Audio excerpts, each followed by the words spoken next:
You think Toronto is used to snow, so it'll be fine? Wrong.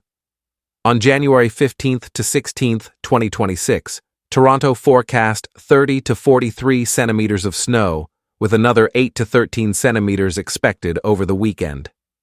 By 5 p.m. on January 15th, the city escalated to a major snowstorm condition and a significant weather event.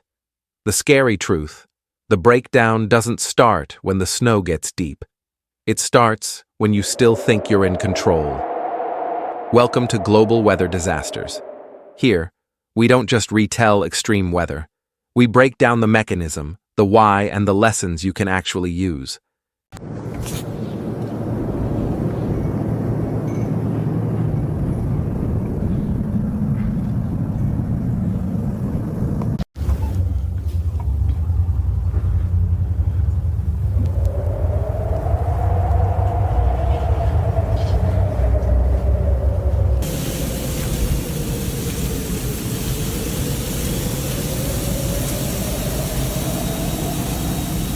On the night of January 14th into January 15th, conditions across southern Ontario worsened fast. By Thursday, snow wasn't scattered anymore. It became steady, heavy, and relentless. Forecasts called for snow in waves, a major dump through January 15th to 16th, then more over the weekend. Add strong wind, and the storm stops being messy and starts becoming dangerous, blowing snow, drifting, and visibility that collapses without warning.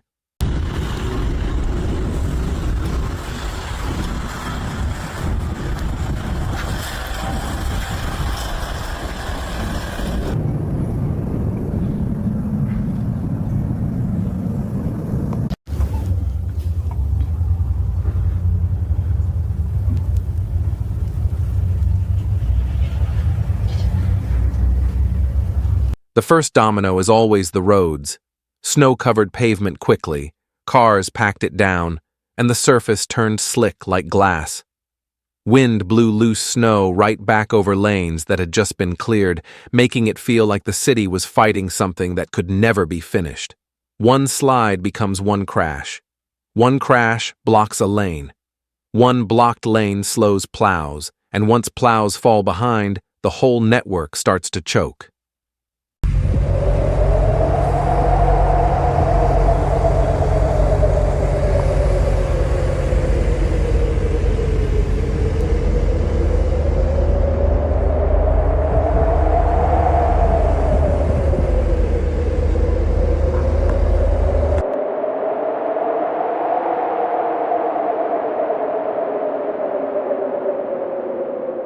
Then comes the whiteout moment, the one that rewires your brain. A whiteout isn't just hard to see. It's when distance disappears. You don't know how far the car in front is. You don't know if you've drifted out of your lane. You only feel two terrifying options: stop and risk being hit from behind, or keep going and risk crashing into something you can't see. Winter experience helps until the world turns blank. A lot of people hear 30 centimeters and think, Toronto can handle that. But snow doesn't break systems by total depth, it breaks them by timing and rate. If heavy snow hits during rush hour, roads get packed down faster, turn icy faster, and collisions multiply. Add wind gusts, and snow doesn't fall straight down. It blows sideways, slams into windshields, and refills lanes that were just cleared. You're not driving on a stable surface. You're driving on a moving target.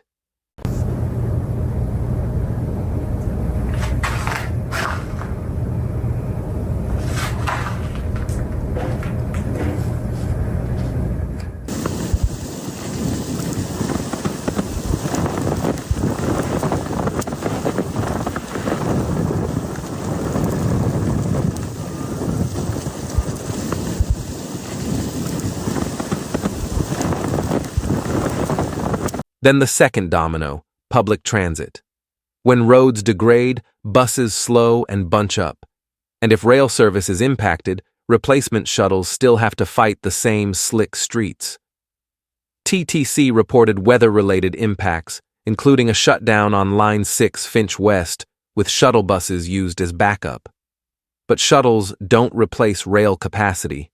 Waits grow, crowds build, and more people spend more time outside in bitter wind. Have engine problems.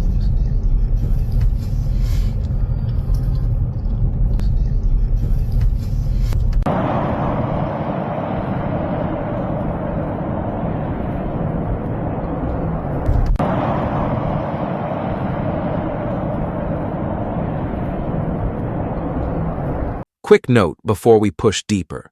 If you like breakdowns with a clear timeline and real explanations, not just narration, but the why, tap like so I know. And if you want more deep dives into extreme weather, subscribe. Now, let's hit the next choke point, the airport. In the air, the collapse doesn't sound like a crash. It's quieter, colder, and longer lasting. Pearson implemented air traffic management procedures. Flight flow gets throttled to keep operations safe in low visibility and constant snow clearing and de-icing. And here's what shocks people. You can clear a runway and still not take off. De-icing queues, spacing requirements, taxi delays, gate conflicts. One slow link and the backlog spreads.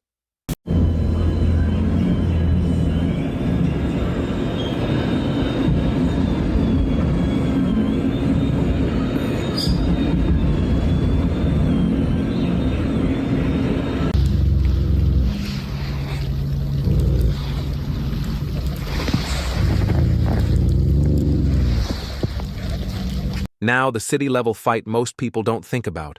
Space.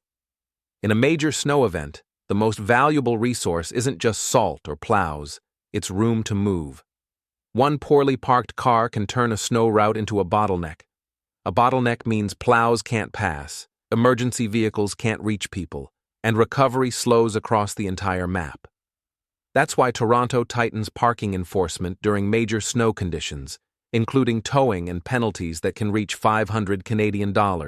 Toronto isn't fragile in winter, but being prepared doesn't mean being unbeatable. When snow arrives in waves, accumulates heavily, combines with strong wind, and temperatures drop, systems hit their limits. The danger of a city snowstorm is that it doesn't strike one place. It hits everything at once: roads, transit, airports, schools, emergency services. A modern city runs on time. Snow only needs to nudge the rhythm, then the links start pulling each other down.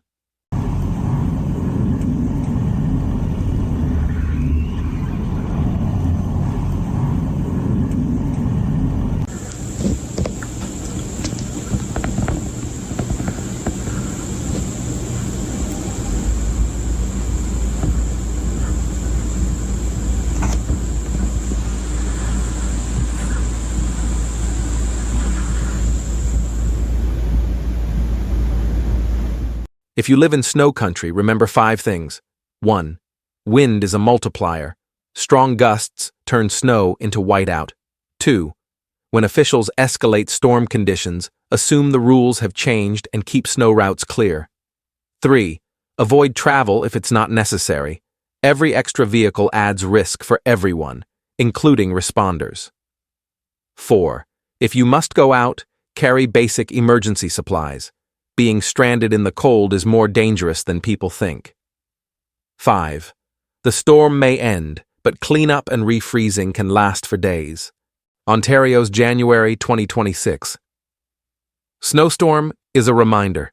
Disaster doesn't always need fire or floodwater.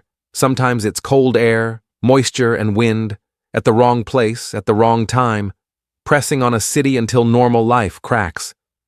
If you've ever been caught in a whiteout, comment what helped you stay calm. And if you want more stories like this, timeline, mechanism, and lessons, hit subscribe. This is Global Weather Disasters. Stay safe, stay informed, and I'll see you in the next one.